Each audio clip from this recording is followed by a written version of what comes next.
out of college time programs for the extra mile, the passion, purpose, and voice for a brighter, bigger tomorrow for Indian medical and dental undergraduate students. This is a very unconventional lecture, the purpose of which is to help parents, teachers, policymakers, and the out of college program providers to understand the role of out of college programs in young adults and adolescents, social, emotional, and academic development, and to help sensitize, inform, and start the communication about this out of college time programs. What you can expect out of this lecture is what role do parents, teachers, and program providers see this out of college program? What is this out of college programs? In this lecture, by mentioning out of college time or OCT, I intend to describe those dependent, independent, related programs outside of college hours, within the campus or outside the campus, outside the college hours, outside the regular class, lab, clinic schedule. Essentially, the free time in which you use to gain some additional knowledge. So, understanding the expectation of the parents, teachers, and providers in the social, emotional, and academic development towards the career outcome, how this works, and how do they choose the program, how do they define, and what does a successful program look like. And I also intend to say how the national education policy and educational climate in the current scenario and the impending next could impact the current out of college program.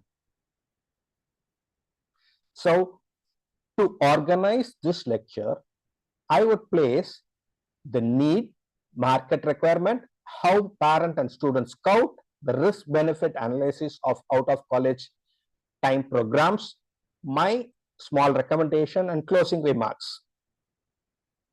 The need. Change is the only constant in the education sector, especially to the medical and dental sector. Over the years, the STEM, science, technology, engineering, medicine, has slowly evolved to include arts and robotics. This change has been incremental, happening from 1950s, 60s to current age. Nowadays, STEM is outdated, while India dwells in STEM. The whole world looks at the STEM, science, technology, robotics, engineering, arts, and medicine. Each one of them has a core. For example, mathematics works with methodology, analytical thinking, reasoning ability. Art is all about the communication, creativity, and your own identity. Robotics essentially means collaboration, team building, leadership. Why is this essential? Because the needs have changed. How? In the first and second industrial revolution, it was all about survival and hygiene. The late second and third was about ownership, starting to become economic powerhouses. Then came the third industrial revolution, the peak of which came social networking, communication, social participation, integration. The fourth industrial revolution was more of financial oriented, economic related, hence addressing the cognitive and aesthetic needs of the individuals. Now, the future industrial revolution or any revolution will look at the self-actualization as well as of the others. So our needs, what was a necessity yesterday became, a basic requirement of today, and it will change. For example, air conditioners, which was seen as a luxury item in 1960s and 70s, became a comfort item in 2000, and nowadays it has become necessity. Has the AC changed? No. The affordability, the requirement. From things we shifted to we, now shifting to me. So there is a fundamental shift how people view economic and self-perception. Compounding to the educational system, the national education policy has broadened the scope. From a specialist, we have gone to a specialist with broad knowledge, now multiple specialists, now the depth of knowledge and multidisciplinary, transdisciplinary or cross-disciplinary is coming to the boom. So people and the educationalists and the policymakers requires a person who is skilled in more than one or two domains. So what is this level of integration? Disciplinary, one core concept. Multidisciplinary, a few, integrating few skills from other disciplines. Interdisciplinary, the student learns two disciplines and additional concepts from other disciplines. Transdisciplinary, more than two disciplines and need-based requirement or skill upgrading from other disciplines. So today's or in 15 to 20 years to be successful, you need to have a transdisciplinary approach. How our medical sector is shaping up, and welcome to the future, and I am talking only about 2030 and beyond based on today's evidences and the perspectives, how things are shaping up. The traditional medical post-degree jobs include public health industry where you work as a doctor, health officer, and government hospitals are related to any medical advisor or physician associated with pharmaceutical companies, or going to an academic sector either as a professor and so on. The armed forces. So these were the 5 traditional post MBBS or BDS degree jobs. You start a clinic or work with the government or go into the pharmaceutical or go into an academic or the armed sector. These were the traditional jobs. India today has 706 medical colleges with more than 1 lakh MBBS seat spread all over India. Dental, there are 315 dental colleges contributing to more than 27,868 seats. Now, even more is added. The current scenario, there is a saturation in clinical roles and there is a rise of AI as of today in diagnostic streams, which will encroach into other streams of medicine and dentistry too. So what does it lead to? The WHO, or the World Health Organization, recommended doctor is to patient ratio was 1:1,000, but the Indian doctor is to patient ratio has fallen to 834 at the pan-India level, and in certain states like Tamil Nadu, Karnataka, it has gone to 1:500. From the stream of dentistry, the WHO recommended dentist to patient is 1:10,000. Indian dentist to patient ratio is already to 1:7,500. At the urban level, it has shrunk to 1:2,500 or 1:1,000 in the metros. So we are looking at a saturated medical and dental scenario for clinical roles. But convincingly, a lot of new dimensions or health ecosystem has opened with a lot of jobs and opportunities for the doctors. It varies from a clinical research to clinical trial manager with a lot of scopes in each one. Each one of these roles have a huge potential, but largely remains unexplored. There is an evolving connectome. Before the COVID, the health ecosystem was patient-oriented, whereas now it is becoming customer-oriented. The patient has turned into customer.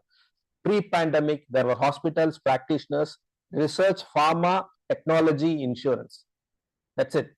Now we have hospitals, practitioners, research, same thing maintained, but we have now gone into the supplements, virtual measurements, app-based, equipment-based, rise of your technology and point-of-care devices. And this will lead into my center stage where everything is interlinked. For this, you need technology, and medicine has to integrate with technology, and we are in the phase of an evolving connectome. The waves of innovations where the biopharma med technology providers were separate Each one was a separate health ecosystem by themselves. And the industry start to fragment, to grow. Now, in the third wave 2, we are converging again. Everything is falling into becoming a network. Now this network will become interconnected biome very soon, and that will be the third wave of the age of biology and beyond. This will be going, or the radical shift will be to preventive from curative. And this is facilitated by new entrants such as technology, telecom, consumerism, financial services, and native life sciences and healthcare players. In future, we will not see only patient or the doctors. We will see patient-generated clinical data either from the home or from hospital. We will say provider-generated data from hospital, pharmacy, even your social media. Not only that, you'll have financial data, social structural data, everything combining to form advanced analytics platform, which will determine your preventive healthcare pattern. So the market requirement, the health ecosystem requirement, because every battle is won or lost before it is ever fought, because the circumstances dictate. Therefore, as an emerging medicine or dentist, you need to understand what the market requires. Employment among Indian graduates in 23-25 by degree has been always low. The maximum it was seen is 60%. Nobody has worked around in medicine. The skills that are in the rise in the 23 to 25 is more of creative thinking, analytic thinking, that is cognitive based. The curiosity, lifelong learning, the ones that cannot be taught in courses. There is a reskilling requirement for which, if you see, the medicine is somewhere in the mid. We see that it's going down. So we need to refocus. The reskilling requirement is there at the lowest in medicine. Now our adaptation has to be somewhere here, and that falls around somewhere the 50%, 30 to 40% of medical businesses and healthcare services need to adapt to AI, about 70% of their skills, meaning the AI will traditionally influence the course of how healthcare and personal services and well-being are given and delivered.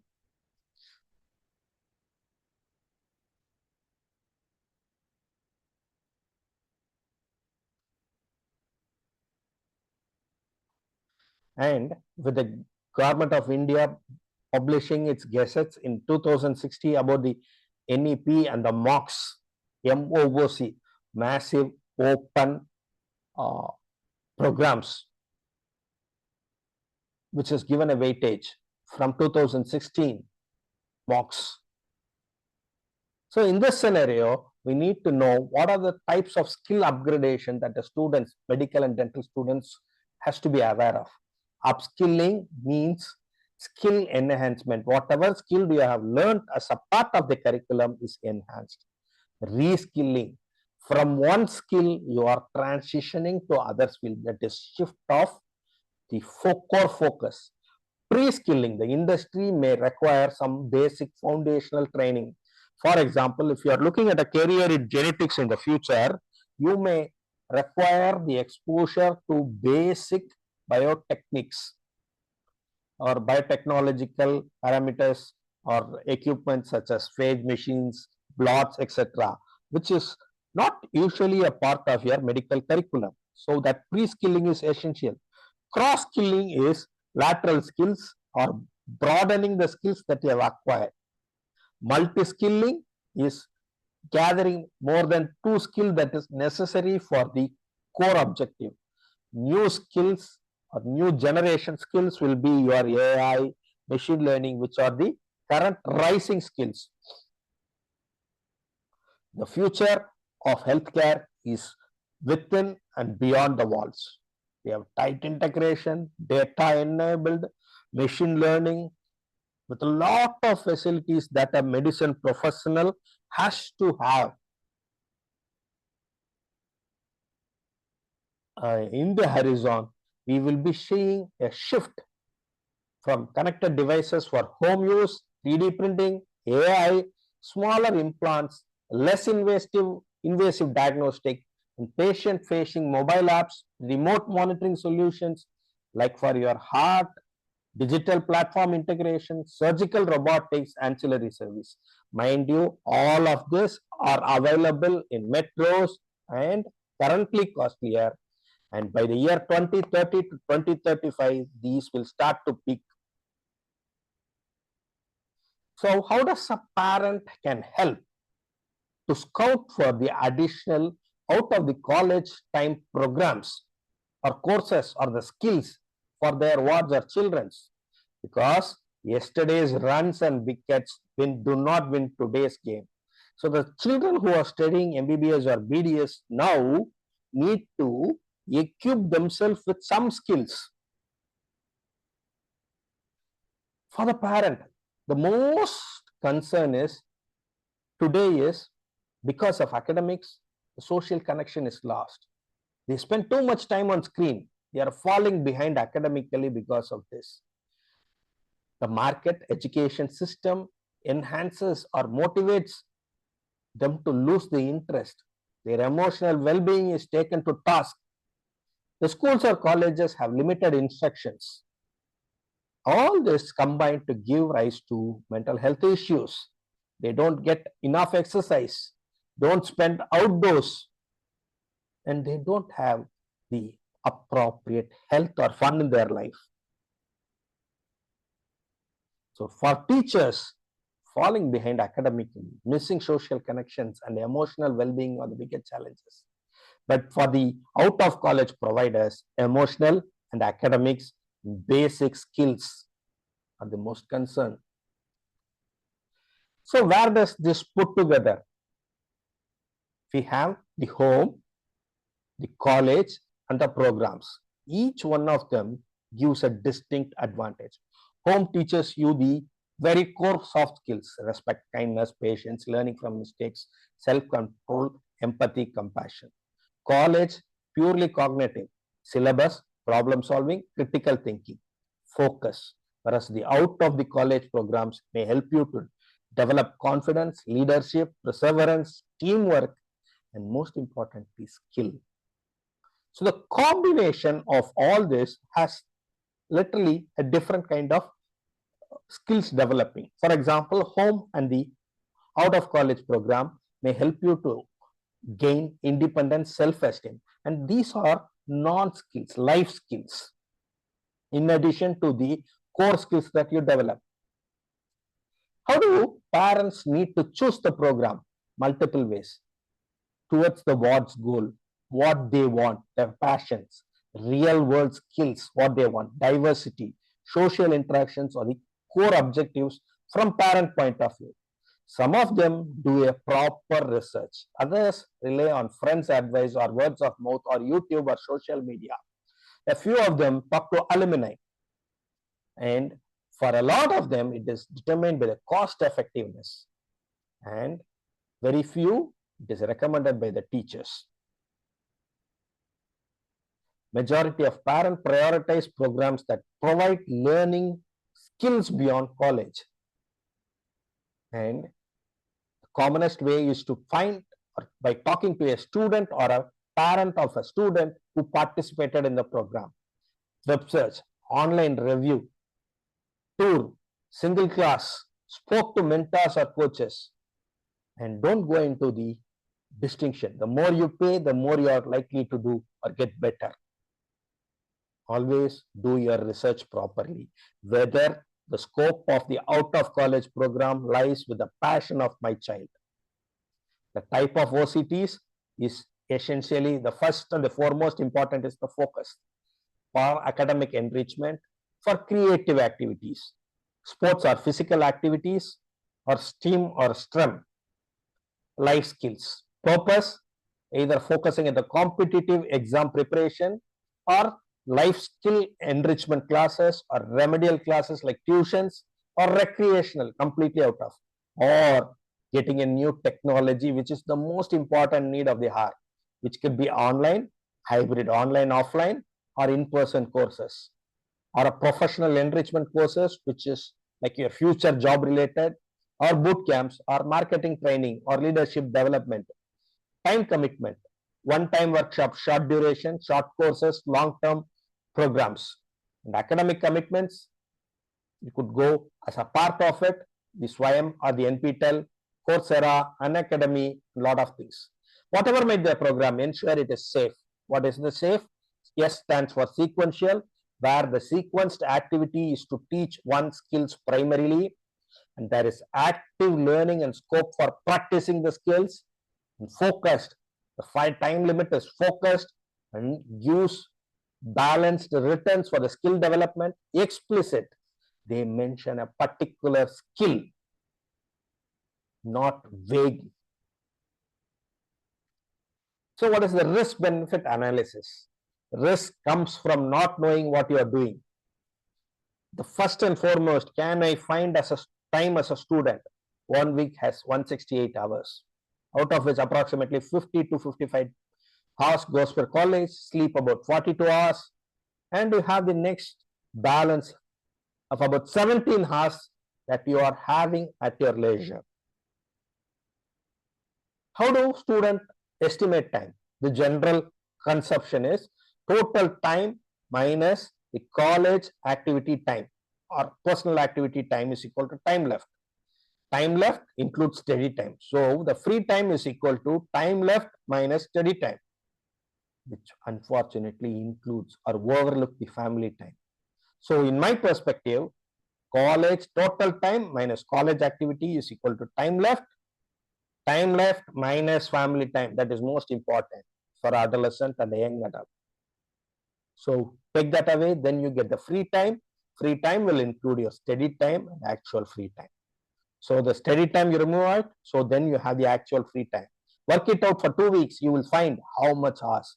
It is about 10 to 15 hours per student per week you will have free time actually.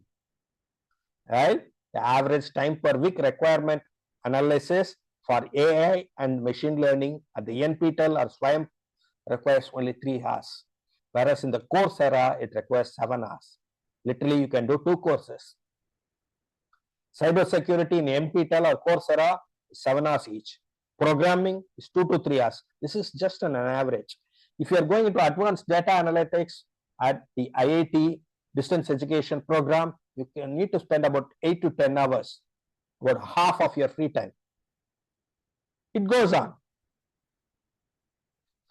This chart, you can freeze it and see how the balance of each of the factors that plays on the decision on what to do.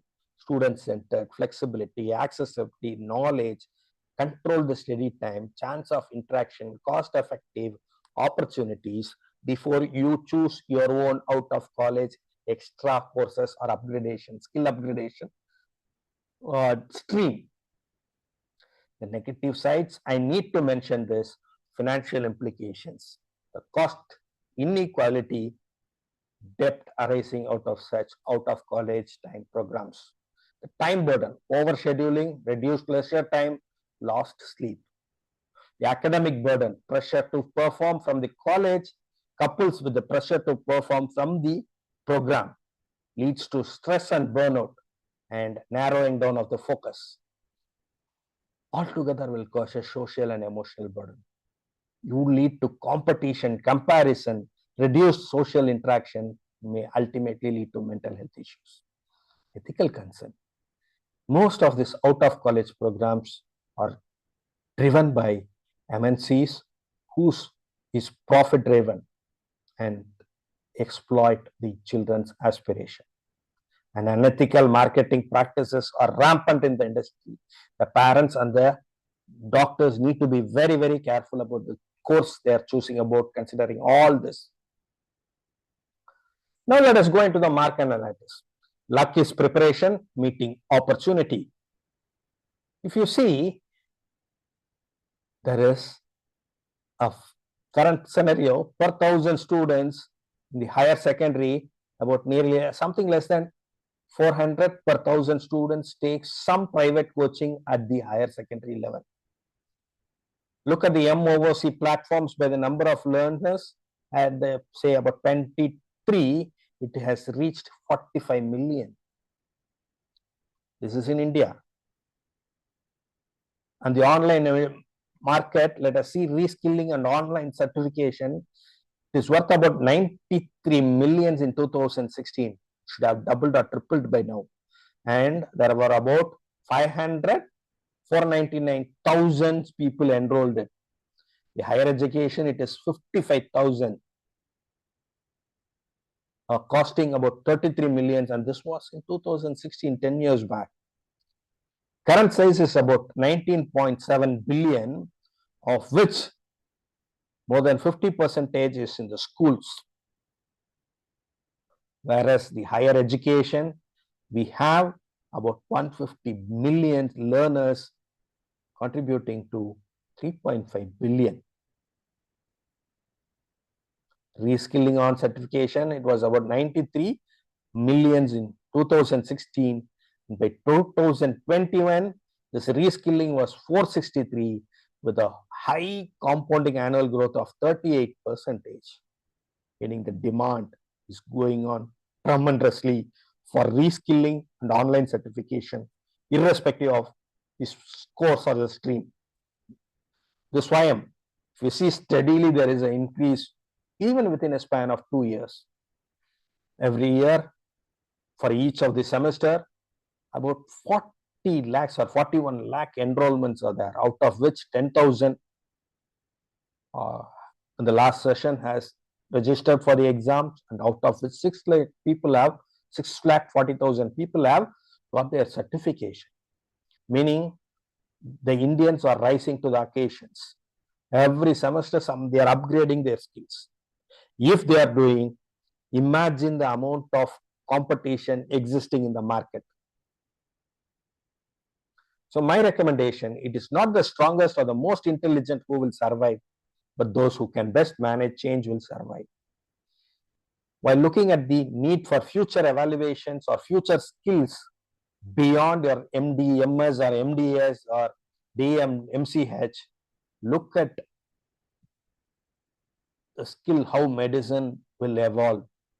There is need to be a curriculum evaluation, level of education, look at the course duration, look at the flexibility, look at their degree, where it is valid, what learnings are taught, how this course in future will evolve. What is the speed? What is the area of specialization? What is the credibility of the giver?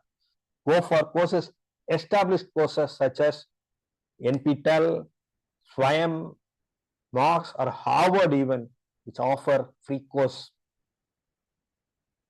The core skills needed in medical and biomedical sector in the year 2030-35 will be wearable sensors, research and development excellence, digital innovation, digital health ecosystem, regulatory landscape, AI and machine learning.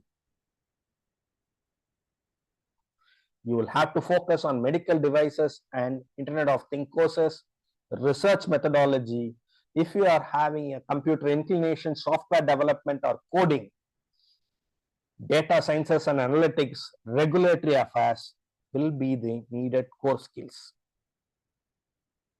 Medical is also extending its fray into virtual reality, augmented reality, mixed reality, extended reality. Each of these are different, and each technology is blooming to the max. So future realities, if you are ready with your basic medical degree with all these extra upgradation or upskilling, probably you may be ready for a job market, easily going beyond the traditional MS, MD or DM, MCH. If you are a lion or a deer, it doesn't matter. When the sun rises, you better be running to outrun each other.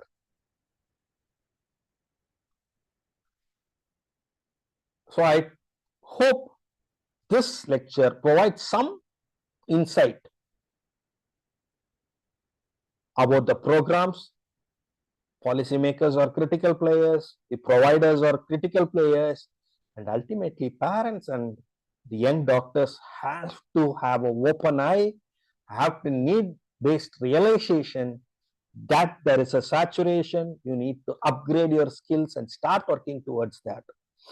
If one of you is motivated to take a course or look for a course, then that is the success of this lecture. If you have any queries, just drop in a mail. I'll be there to do possible help that I can do. Also, wait for the second lecture where I will say about what courses a medical or a dental student in his preclinical years can attempt, can explore, how it evolves based on the passion, based upon the core thing. That will be the second part of this lecture, and it will come very soon. Keep following